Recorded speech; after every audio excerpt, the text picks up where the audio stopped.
స్త్రీ పురుష వశీకరణంలో అతి ప్రధానంగా ఉపయోగించేది మరుగుమందండి.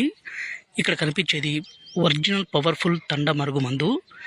ఈ మరుగుమందుని మనం ఎవరికైతే పెడతామో, అంటే స్త్రీకి కానీ పురుషుడికి కానీ, ఈ మరుగుమందు అసలు ఎందుకు పెట్టాలంటే ఒక మనిషిని మన మాట వినే విధంగా మార్చుకోవడం కోసము, ఒక మనిషిని వశపరుచుకోవడం కోసము, భర్త కానీ భార్య కానీ మాట వినకుండా వేరే వాళ్ళతో మాట్లాడడము, వేరే వాళ్ళతో తిరగడము, ఇలాంటి పని చేస్తుంటే ఈ మరుగుమందుని పూర్తిగా పెట్టి వాళ్ళని మన మాట వినే విధంగాను, మన వశపరుచుకునే విధంగాను చేసుకోవచ్చు.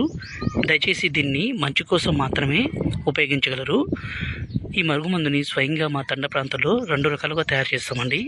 దీనివల్ల ఎలాంటి అనారోగ్య సమస్య కానీ, సైడ్ ఎఫెక్ట్స్ కానీ ఏది ఉండదు.